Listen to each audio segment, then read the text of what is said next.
All right, welcome back. As I mentioned before, this 2019 is all about consistency for me.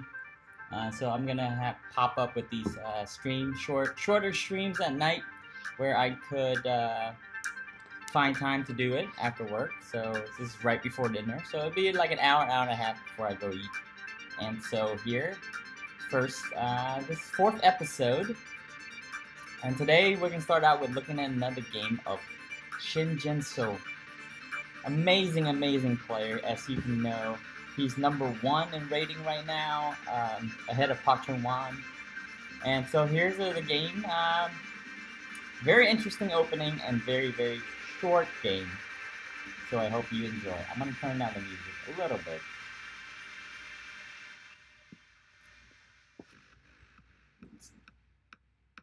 Okay, here we go. I think I'm gonna do it on Panda. So we are going to open up a new board here. So I'm gonna approach it the same as the other pro game study. We're gonna be guessing the moves, but this game I kind of looked at it already, so I won't be guessing with you. I kind of know already, but that will be the format. So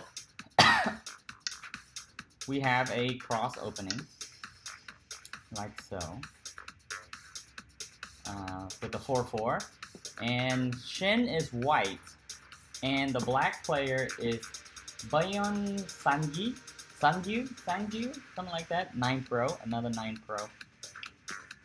And then so black takes the 3/4, and white said I will take a 3/4 also. And then black elect to take the Y Shamari here, the high Shamari. And then white takes the smaller Shamari, so the safer one. I do prefer this one over the big one. The big one's more like a framework kind of deal. So we have this. So as black, what would you play now? Now remember, white is Shin. Looks like there's only one more area of interest, right? So there's either this, or approach here, or close your own corner. Pretty much 4 options, right? Maybe there's something here approaching this corner, but not advisable. I would not put that. So I'll give you guys a minute to take your guess. So if you guess here, you're correct. So Bayon approach at the bottom corner. This is the correct approach because this wall here, or this Shamari here, is very nice with an approach over here. So you will see he's developing this area. And so instead of replying like so, something like that, or even pence, white elect to counter approach the top corner. And so now he also has a nice Shamari with a approach here. So black said, oh, so you ignore my approach, so I'm gonna double approach, right? You gotta follow up on your threats, or else your opponent's not gonna respect you. I'm gonna try to catch up on the game here, over here, so I do not forget later. So after this, white has 2 options. One option is, let's say, block this way, right? But then like this follow-up is not so nice for white, because black can just play this. And then really white doesn't really get anything. The outside influence doesn't really do anything for this case, because black is already controlling the influence in this area. So that's not a good option here for white. So white elected to go for this one. So many of you know this is a regular standard Joseki here, right? And so here after that, black should defend with either one of these. And then white will probably come back and attack this stone, right? Either at the top or the pins here. So black prevents that from getting attacked And because now, the structure is really nice. You have a closed corner Shamari with a really strong group here. So white doesn't want to enter here, for sure. So this is a really nice development. The only thing is, it kind of leaves this group hanging a little bit here. So white say, well, if you're gonna take that point, then I'll take your nice extension point here for this group. And then so white does get a nice extension from this Shamari also here. Very good. So it's pretty much a trade of position, right? So the position seems kind of okay for both right here. Depending who gets Sensei and come back here, of course. So here, black is kind of in trouble here, so he's got to get out. So when he pushed here, white counters with this. Because that... Hey, Cassandra! Welcome, welcome. We're doing a game review tonight. And then maybe a quick game. So, this is a standard block here to prevent the cut, right? So he pokes through, it's a tiger mouth, so it's good. So white, that's this white's aim here. So here, instead of letting white slide underneath, black picks up. And so white either has to connect here, right, to prevent the cut here. But instead, white plays this one, which is another option. It solidifies the corner. Black can't come inside the corner anymore. And it also weakens this though, right? So here, if black does something like this, most likely white will Hane and probably try to attack this group. So here, black doesn't want that, so black extend it out and just sacrifice these two stones. Like so.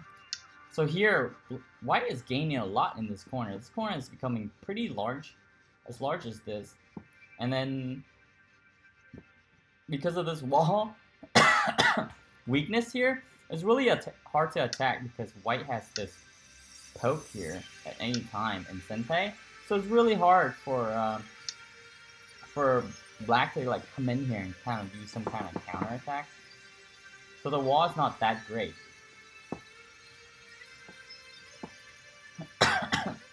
So here, but the flip of the coin is black has really nice bottom area here. This is very strong. If he bends here, this whole area is really sealed off. It's very strong structurally. It's very hard to attack this area, and that's a lot of cash here too. So black doesn't have to worry that he gave all this stuff up. White still has to kind of come back and defend here sometime. So here, he just backs off. So this is pretty modern. Hey Z, what's up? Pizza? Pizza? Are you eating pizza?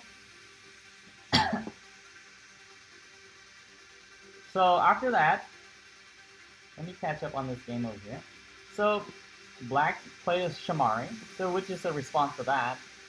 And then so I guess expecting white could come back and play something like this to develop this top area. And then I think if that happens, black would come back here right away. And then I think this position, because the bottom is so big, I think this position favors black. So white's not going to do that, right? At first, when I look at this game, I almost instinctively wanted to play here, but that was wrong because there's more pressing time first. So white trades this first, right? This poke here is pretty big. So black connects, and then you can come back. Now this attack here is not so troublesome for white because of that exchange. Do you read any Go book when you were starting out? Yes. Not when I was starting out. After I became like 2Q or something, then you really need books to help you progress. And so after that, you read books. But anything below like 2Q, just play. Just play. Play and ask for reviews from online community and stuff like that. So should be good to go all the way to 2Q. And thank you for the follow there, Morse Code. So here,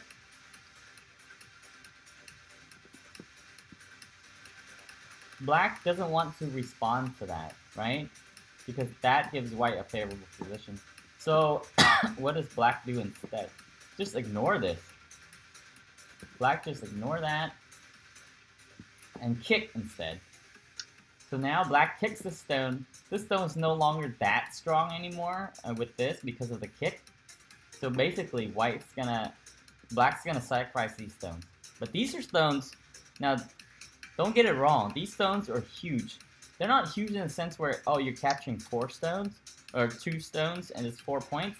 It's huge because now this area is solid points.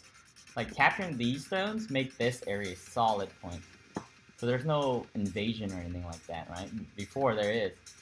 So, but before white does that, white has to respond to the kick.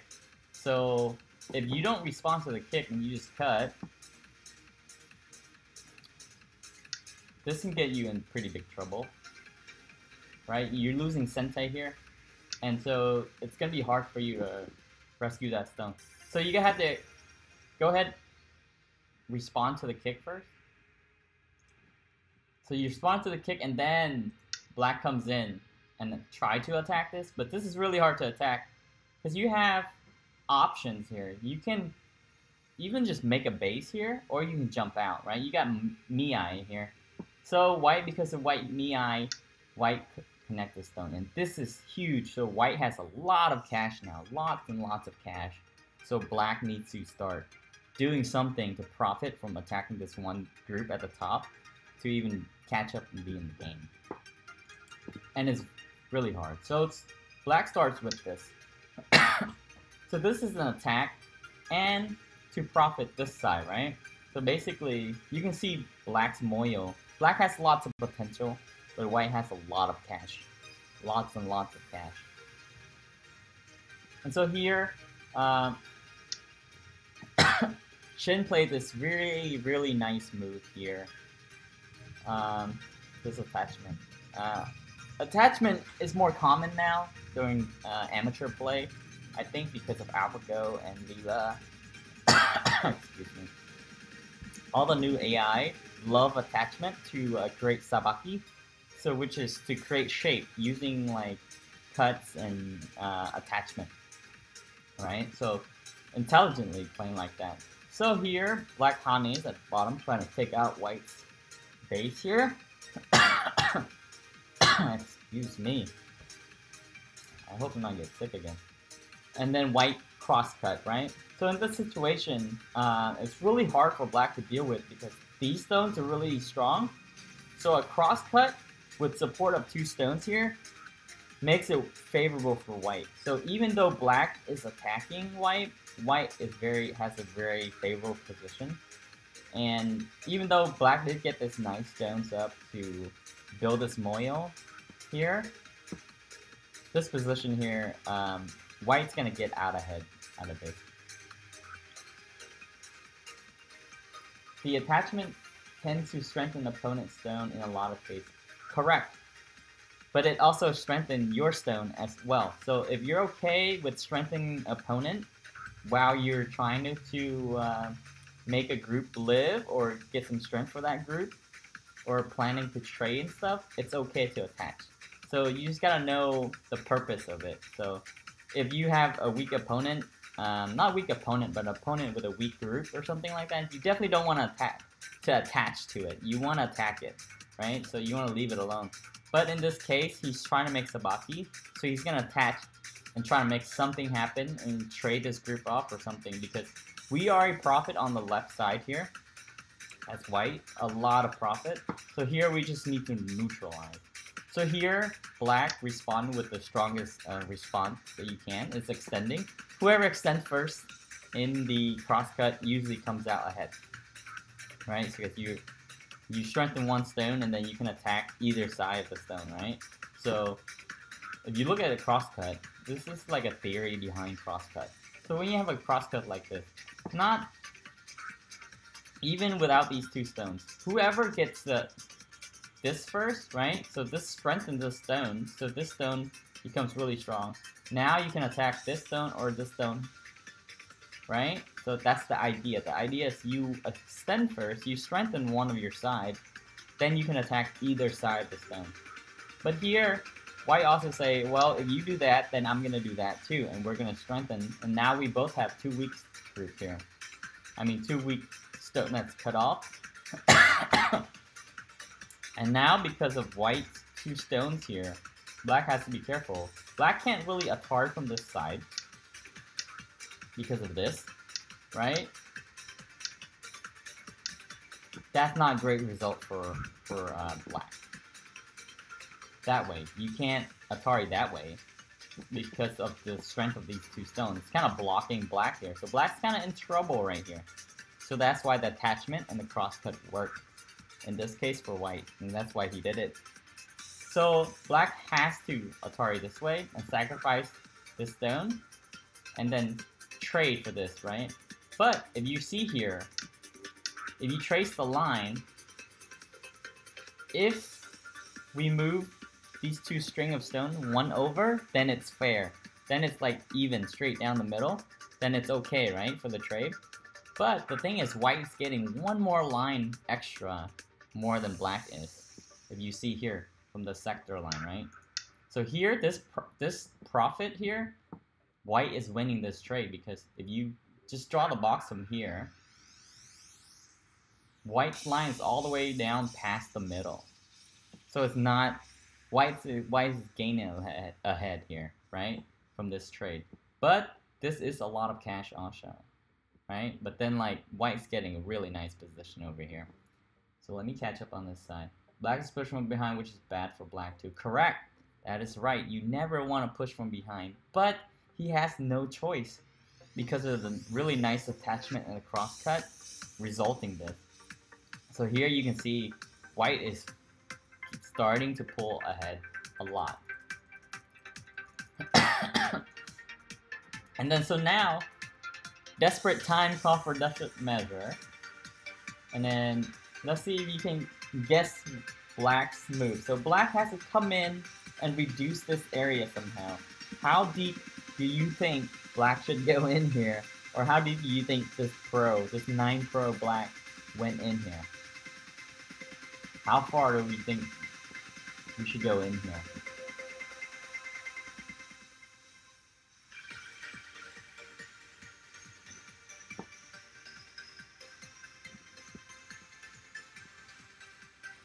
If you guess here, you are correct. G11. Oh, that's too far out. That's too far out, Z. That's too, that's not enough. G11's too scared. But G11 is probably correct. This guy, remember there's sector lines, okay? There's such thing called sector line. And the sector line says you gotta go from the one stone here to the other stone, right? So here, G11 would actually be correct. But this here, this is crazy. This is way inside the sector line. And of course, Shin's not gonna let you get away with that. He said, oh, you wanna get in there, hey? I would respond right here. Just the shoulder hit, right? And maybe do something like this. Of course, but I'm an amateur, and black will probably live in here pretty easy after a combination like this. Like eyes shape galore, right? But Shin found a really nice move of this one. A little bit farther back.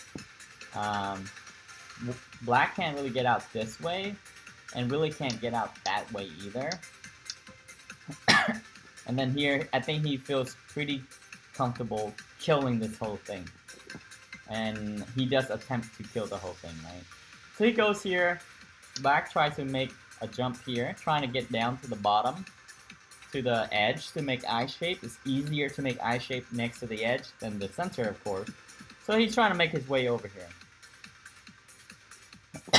You really like H11? Yeah, it's a really nice move, right? Moves like this, you would have to read really deep to be able to find. It looks really strange, It's very loose, but you're gonna see it comes into play during this game. Really nice move. And then so here, Shin's gonna poke first to get an extra stone here. So now if Black ever wanted to push out, he can't because of the stone here. It's blocking the way, right? You can kind of sacrifice it and just like Atari down this way, right? So after that, Jinseo, it's really easy to make eye on the edge. So I'm not gonna let him get to the edge. That's one thing you can learn from him. When you're trying to kill your opponent, or you're trying to capture a group, don't try not to let them get to the edge. Because eyes are really easy made in the edge, on the edge, versus the center. So he blocks the edge. This is where it gets wild and crazy here. So Black say, okay, I'll let you kill this. If I can just poke in the corner and live here. And White says, nah, I don't think so. How about you try to live outside and try to live outside now. I'll just take my corner and my point and my cash. Sup. So he blocks here. And then so Black said, oh, okay, well, I guess I'll just try to have to run out here. And Shin said, nah, I don't think so. You can't run out. I read this move, H11, all the way through here. And I can seal you off with this combination here. So he pokes through first, Black blocks, and he played this move. Really nice move. This really seals everything off. Even if Black does something like this, see how White can just sacrifice this? Even the outside, just poke here, right? So there's no way for for Black to get out. So now Black has to try to make eyes on the inside. And there's a weak group here to exploit a little bit. So Black said, yeah, okay. I'll exploit. I'll just poke right there and see what you do. So White said, I'm gonna capture these stones because this is gonna be a net here, so I can capture these stones. So I'm not afraid. I'll just stay connected and you still have to make eyes. Now you see it here, Black is in really a lot of trouble. So Black just blocks here and forces White to take, right? To start to make some sort of eyes. And so now if he just plays here, White will just clamp somewhere around here and destroy his eye shapes. So he can't do that. He gotta find somehow to play that move in Sente. So he said, oh, well, I guess I'll push first. Like here. Like that. And then I'll play this. Now you gotta defend this, right? And when you defend, so White has to defend. White comes back and defend.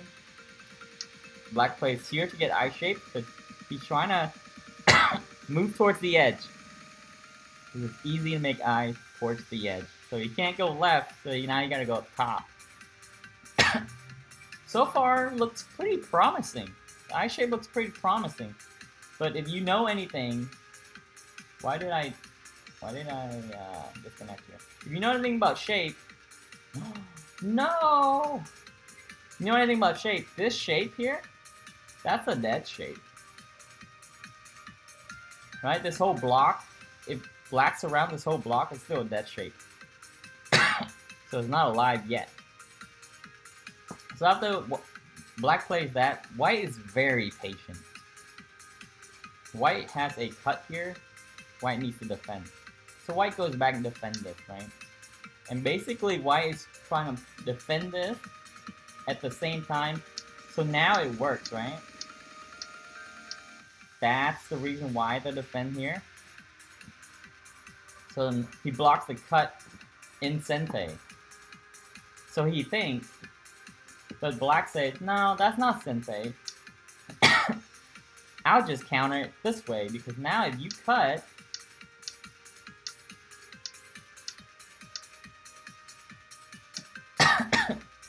I can still capture these stones, because this stone's here to help.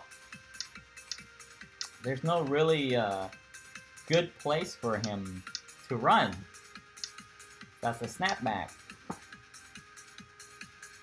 So this move actually is trying to defend. But Black misread a tiny bit. And Shin read a little bit further and more deeper and more accurate So this is where black gets in trouble. Because you see here, these stones, they're in trouble. They're in trouble right now. Not even thinking about this group. So this is what black read. I'm assuming that's why he played that. As a counter to the fixing of the cut point in Sensei. So, black say, no, you can't really cut, and white say, well, I'm pretty sure I can cut. Pretty sure I can cut. You know what? I'm gonna push through, and so black said, But white doesn't follow through first. White see the weakness on the outside, and he's gonna need a move later at the top to prevent black from connecting underneath. So this is what he plays. He pokes in first, into his little eye shape, and says, yeah, you gotta make some eyes. And then I'm gonna poke here to block your other eyes. Excuse me. So here black still is in trouble somewhat. Right? This is only one eye. So if white plays something like this, black can still be in trouble. Slightly. Right? So black does have to defend there. So black does defend. And then white goes back and makes the cut. Right? You're gonna see this, the brilliance of this move later. You're gonna see it in just a little bit. So here, white cuts, black push through, and then white plays this curious move of fifth. So black has 4 liberties left, right? He can probably create another one if he plays somewhere like a Kosomi here. That might extend 1 more liberty. So white needs to get enough liberty to be able to kill this top. But also, in Sensei, he has to, because he has to go back up top, right? If whoever played this Kosomi wins the race between these, right? So he extends, and then black also extends. And here, white play a brilliant, instead of just like dropping down here, that does give you enough liberty, but then like this dies, right? So you gotta live this somehow. He played this brilliant move of S14. What does S14 do? Well, S14, if black just capture these, F14s live this group in the center. In the corner, I mean. So this group is safe.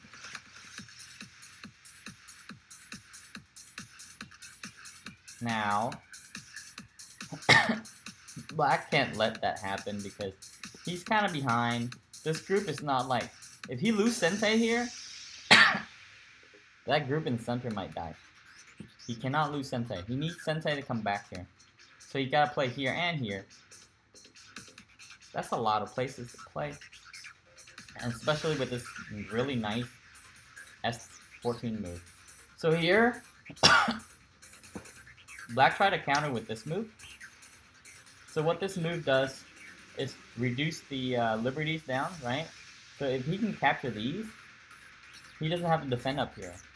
Then he can come back and just lift this top, right? If he can capture that group in Sensei. The only problem is,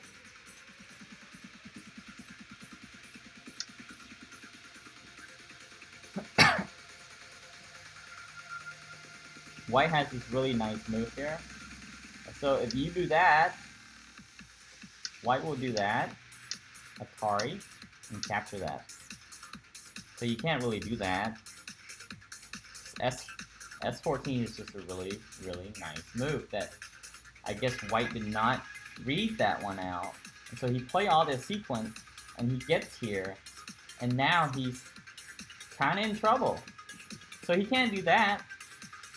So the only thing he can do now is block this, right? Block this, make white respawn, and then come back up top. But here, White doesn't respond. White just Atari. And now it has 4 liberties, and white just goes for the kill. Because of how nice this move is. Because if, let's say, white plays here, right? Like that. So it's 4 liberties versus 4.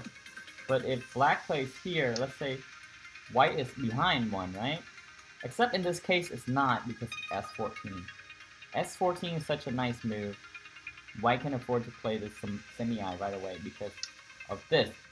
So instead of, you would think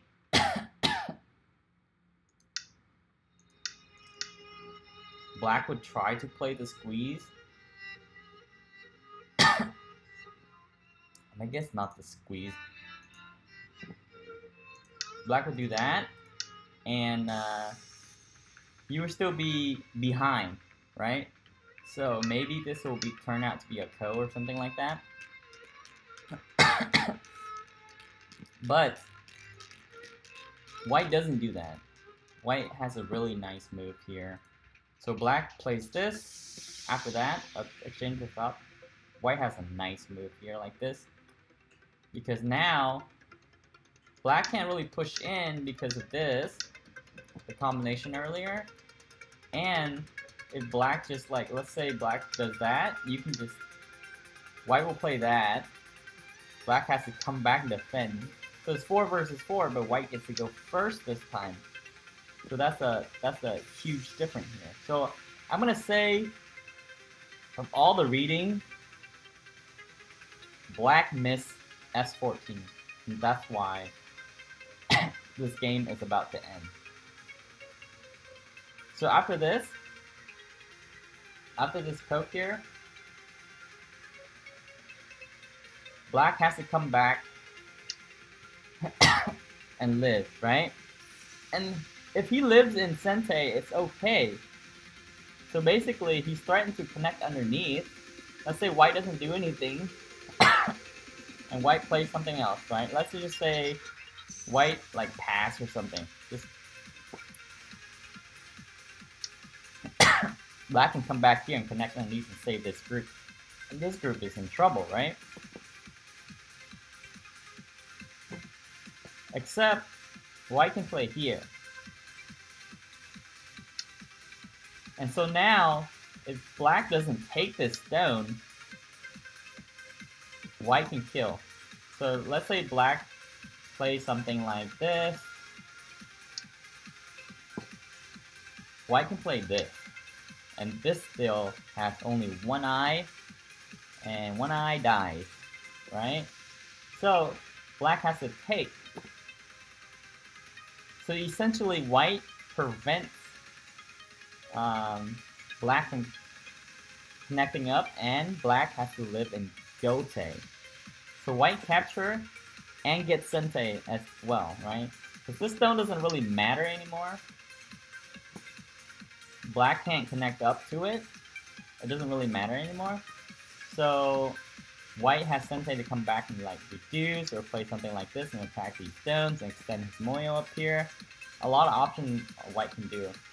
So because of the living in Gote here and dying on the right side, black resigns the game. And the game is over here. And the reason why it ended so fast, I think it's because of a misreading by black. And he missed this move. This brilliant, brilliant move to extend liberty of S14.